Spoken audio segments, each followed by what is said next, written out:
যোগ্যদের চাকরি বাঁচানো অবশ্যই সম্ভব ছিল। যখন সিঙ্গেল বেঞ্চে এই মামলা জাস্টিস অভিজিৎ গাঙ্গুলির ঘরে হচ্ছিলেন, তখন উনি যখন যারা অযোগ্য শুধু তাদের বেছে বেছে চাকরি বাতিল করছিলেন, সেটা যদি রাজ্য সরকার মেনে যদি নিত, তাহলে কিন্তু আজকে প্রত্যেকজন যারা যোগ্য তারাও তাদের চাকরিও বেঁচে যেত, আর এই দুর্নীতির জন্য যাদের ক্ষতি হয়েছে, যারা চাকরি পায়নি, তারাও কিন্তু আজ চাকরিটা পেত।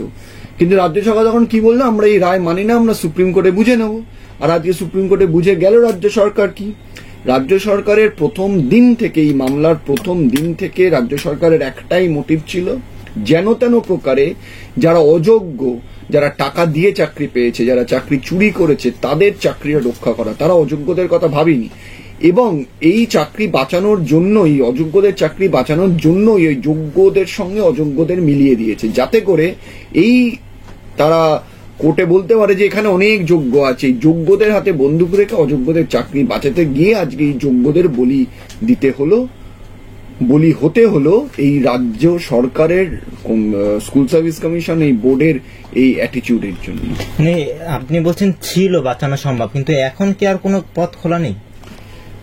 যদি আইনগতভাবে বলেন, আর কোনো পথই খোলা নেই। হ্যাঁ, অনেকে কিউরেটিভ করতে পারে, আবার সুপ্রিম কোর্টে বলতে পারে আমরা যোগ্য, আমাদের দেখাও, রিভিউ করতে পারে, কিন্তু এই কিউরেটিভ রিভিউর যে আইনত যে গ্রাউন্ডে করতে পারে সেরকম কোনো গ্রাউন্ড নেই, আইনত করা অসম্ভব। সেখানে দাঁড়িয়েই প্রাক্তন বিচারপতি, বর্তমান বিজেপির সাংসদ অভিজিৎ গাঙ্গুলি বলছেন যে তারা ক্ষমতায় আসলে, এবং তিনি চেষ্টা করবেন যে যারা যোগ্য তাদের তালিকা দিয়ে রিভিউ পিটিশন করে যাদের যাতে চাকরি বাঁচানো যায়।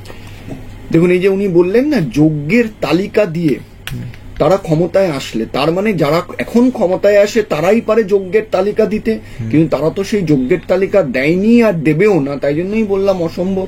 যদি পরবর্তীকালে কেউ ক্ষমতায় আসে, তারা কি করবে সেটা তো পরের ব্যাপার। জাস্টিস গাঙ্গুলিও বললেন যে যদি তারা ক্ষমতায় আসে তারা যোগ্যের তালিকা দেবে, কিন্তু এখন যারা ক্ষমতায় আসে তারা তো যোগ্যের তালিকা দেবে না, তাই এই মুহূর্তে এটা অসম্ভব। মানে যারা লড়াই করেছেন, আপনারা আইনজীবীরা, বিচারপতি অভিজিৎ গাঙ্গুলি এই মামলাটা সামনে এনেছিলেন প্রথমবার, আপনারা সবাই মিলে যদি চেষ্টা করেন একসঙ্গে কমিটি তৈরি করে, তাহলেও কি সম্ভব? দেখুন, আমরা কে এই কমিটি তৈরি করার বা চেষ্টা করার? আমরা কাউকে চাকরি দিইনি, আমরা কারোর চাকরির সুপারিশ করিনি। চাকরি দিয়েছে, চাকরির সুপারিশ করেছে এসএসসি, চাকরি দিয়েছে মধ্যশিক্ষা পর্ষদ, তাহলে তারা তো দেবে যোগ্যের তালিকা।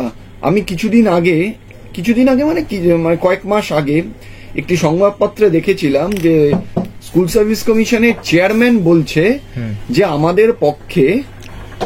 আমার পক্ষে বলা সম্ভব না কতজন যোগ্য আছে। তাহলে উনি নিজেই কনফিডেন্ট না বলতে যে কতজন যোগ্য আছে। যদি থাকতো তাহলে তো বলে দিত যে এতজন যোগ্য আছে। উনি সত্যি জানেন না যোগ্য কজন, তাই জন্যই কিন্তু এই যোগ্যের তালিকা আজকে স্কুল সার্ভিস কমিশন না হাইকোর্টে দিতে পেরেছে, না সুপ্রিম কোর্টে দিতে পেরেছে, বরঞ্চ তারা চেষ্টা করেছে এতে অযোগ্যদের চাকরি বাঁচে। যখন যোগ্যের তালিকায় দিতে পারবেন না, তাহলে আর যোগ্যদের চাকরি বাঁচানোর কথাটাই বা ওনারা বলছেন কি করে, সম্ভব কি করে? স্বশাসিত সংস্থা এসএসসি, তাদেরকে মমতা বন্দ্যোপাধ্যায় বলছেন আমরা তাদেরকে জানাবো যে যাতে দ্রুত নিয়োগ প্রক্রিয়া করা সম্ভব হয়। যদি এটা মুখ্যমন্ত্রী বলে থাকেন,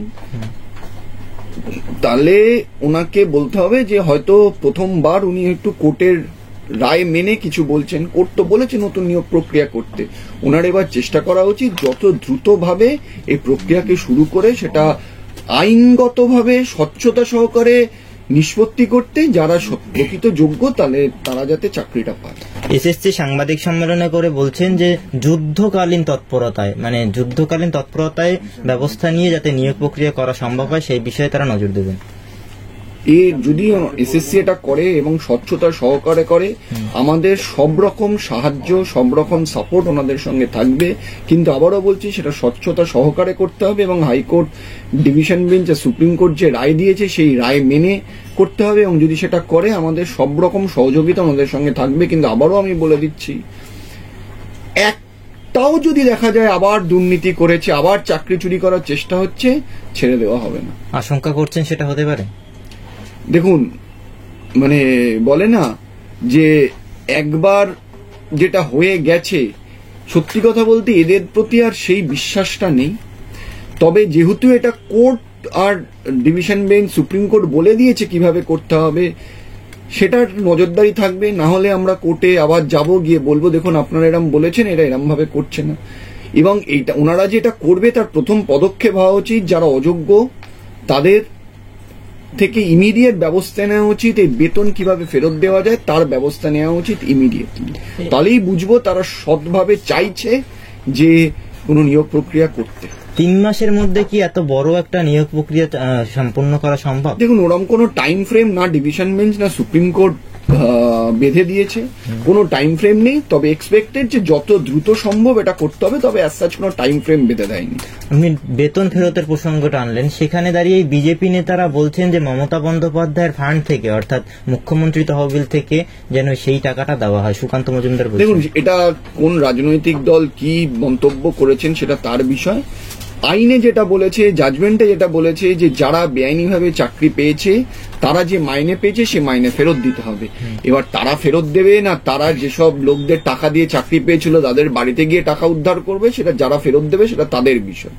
বিরোধী দলের থেকে দাবি করা হচ্ছে তৃণমূলের যে তহবিল রয়েছে সেই তহবিল থেকে যেন দেওয়া। দেখুন, যেখান থেকেই যে কি দাবি করবে আমি তো সেটা বলতে পারবো না, তবে এটা আমি বলতে পারি যে এইটা যারা ফেরত দেবে তারা ঠিক করবে যে তারা নিজের পকেট থেকে দেবে না তারা যারা যেসব নেতাদের টাকাটা দিয়েছে চাকরি পাওয়ার জন্য তাদের বাড়িতে গিয়ে টাকাটা চাইবে। আপনার কি পরামর্শ তাদের জন্য? আমার কোনো পরামর্শই নেই, কারণ এটা যে টাকা দেবে তার বিষয়, সে তাকেই ঠিক করতে হবে। দাদা, মমতা বন্দ্যোপাধ্যায় গোটা বিষয়টার জন্য আইনজীবী মহলকে দায়ী করছেন, অর্থাৎ বামপন্থী যারা আইনজীবীরা আপনারা যারা কেস লড়েছেন তাদেরকে দায়ী করছেন।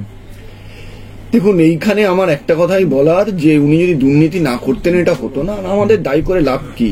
উনি দুর্নীতি করবেন না, কোনো মামলা হবেন না, দুর্নীতি করবেন এরকম 1000টা মামলা হবে। এখন উনি ওনার রেসপন্সিবিলিটি থেকে সরে যেতে চাইছেন, কিন্তু এটা পরিষ্কার আজকে যেই 26,000 চাকরি গেছে, এতরা যোগ্য বলে যারা নিজেদের দাবি করছেন তাদেরও চাকরি গেছে। এর জন্য যদি কেউ দায়ী হয় একমাত্র রাজ্য সরকার, আর কেউ না।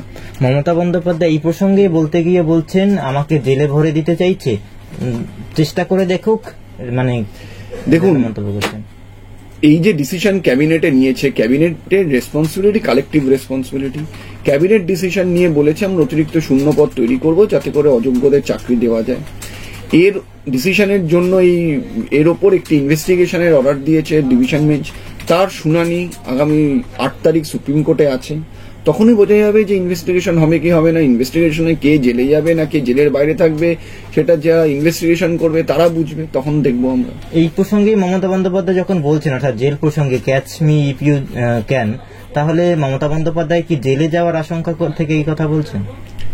দেখুন, ওনার হয়তো একটা কনফিডেন্স আছে যে সিবিআই সারদাতেও কিছু করেনি, নারদাতেও কিছু করেনি, তাই হয়তো উনি এত কনফিডেন্টলি বলছেন। তবে দেখা যাক, এটা কোর্ট ডিরেকশন দিয়েছে, তো যদি দেখা যাক কি ডিরেকশন দেয় তারপরেই catch me if you can কি ক্যাচ করা যাবে কি যাবে না সেটা বোঝা যাবে। না, আপনাদের দাবি কি মমতা বন্দ্যোপাধ্যায় বা মন্ত্রিসভাকে জেলে পাঠানো? আমাদের দাবি হলো যে কিসের ভিত্তিতে এই রকম ডিসিশন একটা কনস্টিটিউশনাল পোস্ট যারা হোল্ড করে তারা নিল, যে অযোগ্যদের চাকরি বাঁচানোর জন্য অতিরিক্ত শূন্যপদ। এর তদন্ত আমরা চাই। এবার যারা তদন্ত করবে তারা ঠিক করবে কাকে জেলে ঢোকাবে কাকে জেলের বাইরে রাখবে। আমরা স্বচ্ছ তদন্ত চাই। যারা চাকরি হারিয়েছেন তারা বলছেন রাজায় রাজায় যুদ্ধ হয়েছে, আমাদেরকে বলি করা হয়েছে, কিন্তু যারা প্রকৃতভাবে চুরি করেছে তাদের সাজা কি হবে এই প্রশ্ন তারা ছুড়েছে। তাদের সাজা যদি দিতে চায় তাদের সাজা মানুষই দেবে, কারণ মানুষই ইতিহাস রচনা করে, মানুষই তাদের সাজা দেবে। সামনে ইলেকশন, এই সাজা কোর্ট দিলে হবে না, এই সাজা মানুষকেই দিতে হবে, আর মানুষই দেবে আমার বিশ্বাস। আপনারা লড়াই করে তো যারা দোষ করেনি তাদের জন্য সাজা, মানে বিচার ছিনিয়ে নিয়ে এসছেন। শুনুন, আমরা লড়াই করেছি যাতে স্বচ্ছভাবে একটা নিয়োগ প্রক্রিয়া হয়। সেইখানে কোর্ট মনে করেছে যে নিয়োগ প্রক্রিয়ায় এতটাই দুর্নীতি হয়েছে এবং এমনভাবে এই দুর্নীতিকে ধামাচাপা দেওয়ার চেষ্টা হয়েছে যে কে যোগ্য অযোগ্য বাছাই করা অসম্ভব, তাই জন্যই পুরোটা বাতিল হয়েছে। এতে বোঝা যাচ্ছে, আজকে আমি বলছি না, কোনো বিরোধী সিপিএম বলছে না, বলছে সুপ্রিম কোর্ট যে এই দুর্নীতিকে ধামাচাপা দেওয়ার চেষ্টা করা হয়েছে। একটা শেষ প্রশ্ন, আইনজীবী হিসেবে নয়, এই সাধারণ নাগরিক হিসেবে প্রশ্ন, যে এই গোটা বিষয়টার পিছনের কারণ, আসল কারণ বলে আপনার কি মনে হয়? মানে শিক্ষা ব্যবস্থা, বেসরকারীকরণ, এই ধরনের কিছু কি? আমার যেটা কারণ মনে হয়, অনেকের ভালো লাগতে পারে নাও লাগতে পারে, যে যেন তেন প্রকারে টাকা তুলতে হবে। দ্বিতীয়, সরকারি স্কুল বন্ধ করতে হবে। সাধারণ মানুষের ভেতর থেকে সরকারি স্কুলের ওপর বিশ্বাসটা উঠিয়ে দিতে হবে, যাতে শিক্ষার বেসরকারীকরণ করা যায়।